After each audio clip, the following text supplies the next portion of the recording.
So today we're going to be talking about sleep. How to fall asleep faster, how to stay asleep, how to get a more restful night's sleep in general. Unless you're an exhausted parent like me, in which case I don't know what to tell you. And these are not the typical sleep hygiene tips that you might be hearing pretty much everywhere. We're going to do something a little different today.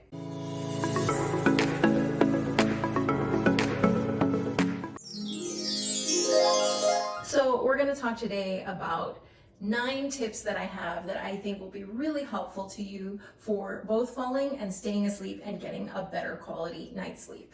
And number 9 is really pretty cool because it's based on some new research, so stay tuned for that one as well. So in terms of sleep hygiene, although that's not going to be the focus of what we're talking today, just to make sure that everyone does have a general idea of it, what's usually recommended, and which is good advice, is to make sure that you avoid blue light in the hour before sleeping. So that's a great time to put away your cell phone. I know it's very hard to do, but ideally you want to be putting your cell phone away, preferably far away from you before you're going to sleep, especially in that hour before, and staying away from laptops and iPads. And you want to sleep in a cool, dark room, as dark as possible. And ideally, we should be going to sleep and waking up around the same time every day. Sometimes that's easier said than done. If you're a parent like me and your kid has other ideas, that could be tough. If you're a shift worker like me, I'm a health coach, but I also am a part-time flight attendant. That can also be difficult because sometimes your hours are different. But generally speaking, these are considered the guidelines for sleep hygiene. So, assuming we already know these things, let's talk about some more ideas that might not commonly be explored that I think can really help you with getting to sleep, staying asleep, and getting a better quality night's sleep. So number 1, let's talk about magnesium.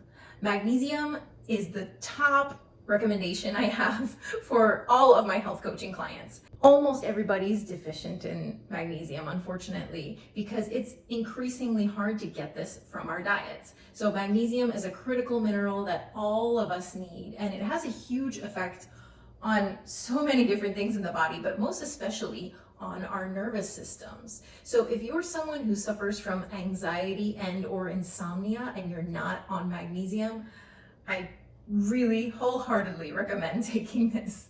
I've been taking it for years and it was life-changing for me to start taking it. I do live with anxiety, however, it's at a point where it's really very manageable. And I'm certain that magnesium is very helpful for my sleep because there was a time that I did have insomnia and honestly, I don't anymore, thank goodness. So I really do credit magnesium with that.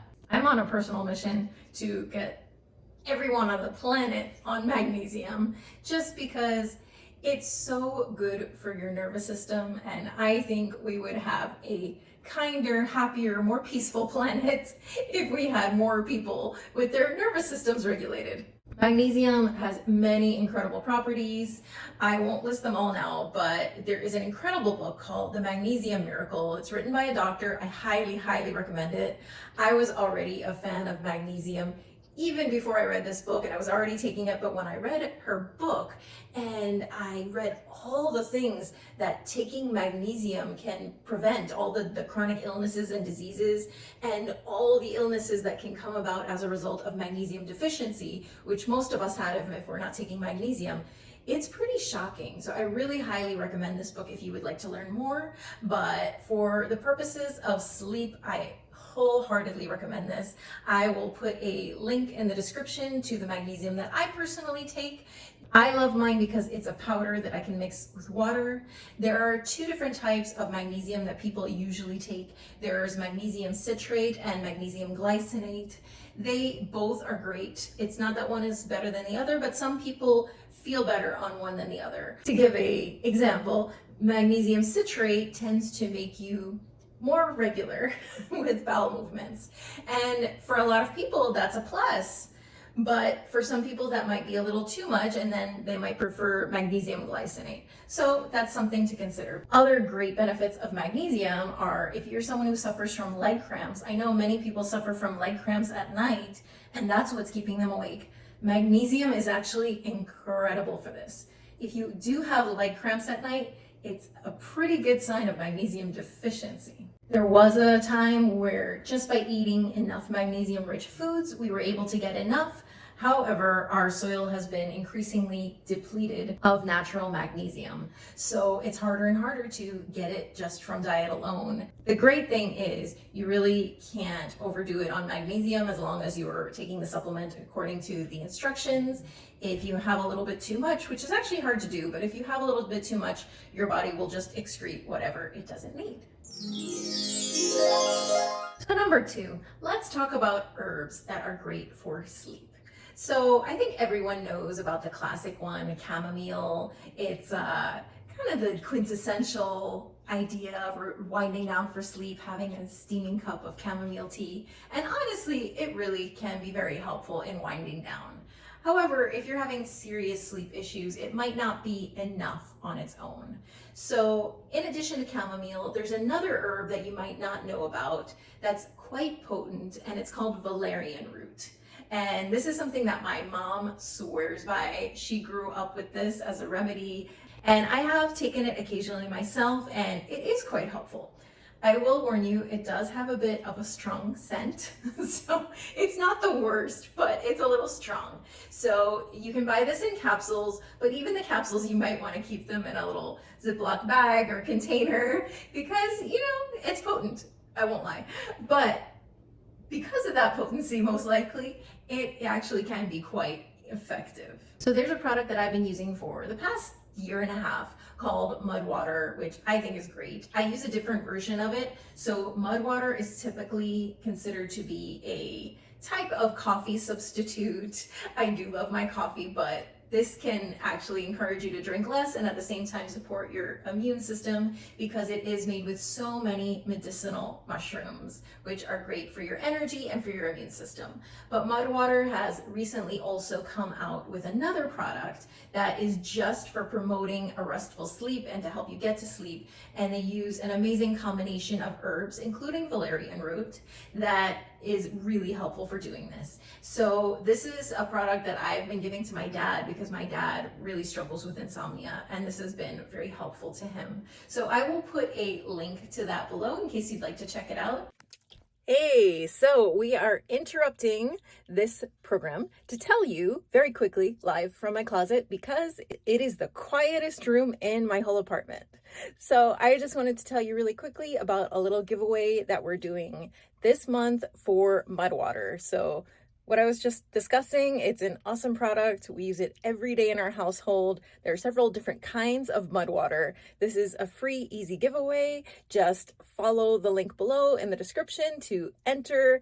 There's many different kinds of Mudwaters. There's Rise that helps you wake up. There's Rest that helps you sleep. There's a matcha version. There's my personal favorite, which is Balance, which is like an amazing chai tea latte. So this gives you a chance to try a starter pack for free, which is really cool. I recommend it. All right, back to the video. I'm a huge fan of acupuncture. I've been using it for years. I have an acupuncture clinic that I go to. Everyone knows me there. And honestly, I use acupuncture for pretty much anything that I can't figure out how to fix. So on the rare occasions that I have had trouble sleeping, I just go to acupuncture. I let them know what the problem is, whether it's falling asleep or staying asleep, and they give me needles for it. And honestly, it's been incredibly effective for me. Anytime I've had any issue with this, acupuncture has helped. So I really highly recommend giving this a try. If you feel like you've tried just about everything and nothing's helping, acupuncture might be your answer. Acupuncture has been around for hundreds of years. It originated in China, and to this day, it is still the main form of medicine that is practiced in many Asian countries, including China. If you haven't tried acupuncture yet, it's not painful. It's very, very thin needles that are just placed in very specific points, depending on what they're treating you for. So it's Nothing to be scared of, I promise. More and more insurance companies are covering acupuncture. It's definitely worth a call to your insurance company to see if they cover it. Thankfully, mine does, which is very, very helpful. And if your insurance does not cover it, talk to the acupuncture clinic. Maybe they can work out a package with you. And always make sure you're working with a licensed and experienced acupuncturist. Acupuncturists study for many, many years, and they have to go to continual training to update their certifications. And make sure that you feel a bit of a rapport with that acupuncturist, because like doctors, some acupuncturists you might feel more of a rapport and you might feel more of a good effect from. Many of us suffer from seasonal allergies, and while allergies don't directly cause sleep apnea, they do cause sleep disordered breathing at times, and that can really affect the quality of your sleep and staying asleep. So if you do suffer from allergies, my top recommendation that's been really helpful for me is using a neti pot. A neti pot is just a little teapot that you naturally clean your nose with. It's incredible, it's really effective, it's natural. I made a video, it's a really quick one, on just how to do it, because it does take a little practice just the first time. So I will link that in the description. Other things that can really help with allergies and reducing the inflammation in your nasal passageways is reducing or eliminating dairy. Unfortunately, dairy can be very inflammatory and not so helpful with this problem. Consider lowering the sugar in your diet, which will also reduce any inflammation, both in your body and in your nasal passageways. Next tip, try using a weighted blanket. So weighted blankets are really cool. They're very soothing for the nervous system, and they can help with both falling asleep and staying asleep. So there was a period where I was having some trouble sleeping, and I did order a weighted blanket. It was mostly due to stress, and it worked really well. It knocked me right out. Unfortunately, my husband really didn't love the idea of the weighted blanket, so it did end up getting put in a closet, sadly. And here in Miami, it does get pretty hot in the summer, so it was more like a winter thing. But I do think a weighted blanket can be incredibly comforting and very helpful, both for falling asleep and staying asleep. And you can get them pretty much anywhere. I got mine from a store on Etsy. I'll put a link below. I loved it. It was also nice and fluffy, so that helped too. So, as you may or may not know, I'm also a certified yoga instructor, and there's a lot of beautiful things in yoga that can help. And yoga is not just sun salutations, there's so many different facets to it. There's a pose that I love called legs up the wall pose. It's really just simply putting your legs up at a wall and lying down, but it's very soothing for the nervous system. It's also great for the circulation in the legs. And this is a great thing to try doing just before bed, just before you fall asleep. It's ideal if you have a wall in your bedroom, but if you don't, you can just use your headboard if you have one. I mean, if I was able to do this in a tiny apartment in New York City, you could do it too. And other things in yoga that are incredibly helpful, there's Yoga Nidra, which is a type of sleep meditation, and I will leave a link to a recording of that below, but you can also just Google Yoga Nidra. There should be many videos on YouTube on that, and people have found that incredibly helpful for falling asleep. There's also a wonderful breathing technique from yoga. It's called Nadi Shodhana. It's the wonderful technique. The English name for it is alternate nostril breathing. It's very easy to do. I did make a video all about how to do that. I will link that below as well. And I think you'll find that incredibly helpful for winding down if you're having trouble falling asleep. My next tip is using EFT tapping if you're having trouble falling asleep. So EFT stands for Emotional Freedom Technique. It's an incredible technique where we tap along specific meridians in the body. It's incredibly soothing for the nervous system. People have used EFT for all kinds of things, for managing stress, for help falling asleep. People have even used it for manifesting abundance. So you can do a lot of cool things with EFT. I do have a video where I demonstrate EFT, but honestly, for sleeping, there's an amazing video by Brad Yates, who's a master at EFT, and it'll put you to sleep in like a few seconds. I will leave a link to that below. So my next tip is such a nice, relaxing one. It's taking a very warm shower or bath just before bedtime and then sleeping in a cool room. So ideally you want your temperature to be below 75 degrees. And there are a lot of studies that show that taking a warm shower or bath before bed and then sleeping in a cool room can really help regulate your temperatures during the night and promote a restful sleep. Another nice thing to add to that is using lavender essential oil. And if you're taking a bath, you can just add a couple drops right into your bath. It's so relaxing, so soothing. Or if you're taking a shower, you can just add a couple drops of lavender oil to your palms, rub them together, and you can inhale it that way. Or you can just add a couple drops of lavender oil to your body lotion, and then you're just rubbing it right into your skin. So with lavender oil, it's fine to put it directly on the palms of your hands. I wouldn't directly put it on other parts of the face. Ideally, you want to add a carrier oil with essential oils, but lavender is a very mild essential oil, and lavender is so calming and so soothing for the nervous system.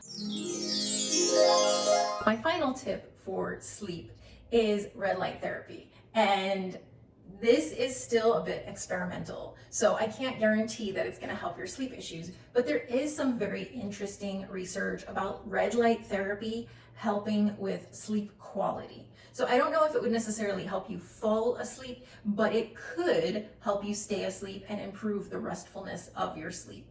So I do have a red light device, which I love. I have a whole other video about that I will also link below. I love my red light device for many things. It's amazing for your skin. It's great for hair growth. I have a red light device that has both red light and near infrared light. So the combination of both can also be helpful if you have any kind of muscle aches or pains. And one thing that there has been a study on is showing that a red light device can help with restless leg syndrome, and that can be another issue that keeps people awake at night. I am going to put some links below to some of the studies so you can take a look for yourself, but it is very interesting, and I will say there's a lot of things that these devices are great for, so it's nice to have another one in mind. So I wanted to say one more word when it comes to falling asleep if you are a shift worker, meaning you have kind of different hours all the time, and sometimes you could be working at nighttime and having to sleep during the day. So as a fellow shift worker, as a flight attendant, I do occasionally use melatonin as a supplement just to reset my circadian rhythms. So melatonin is great for that. Even though melatonin is technically not habit forming, I have seen that when people use it long term on a regular basis, it can start to mess a little bit with your sleep. However, using it occasionally to reset your cycles, I think you'll be fine. I hope these tips were helpful. Please feel free to let me know in the comments. Let me know what helped you, or if you have any other sleep tips that have been really working for you. I think we can all benefit from getting better and better quality sleep. And if you like this video, please do give it a like. I so appreciate it. It really helps in supporting the channel. And if you're not subscribed already, please consider subscribing. We have so many great wellness videos coming up. Thank you so much, guys, for joining me today, and I'll see you in the next video.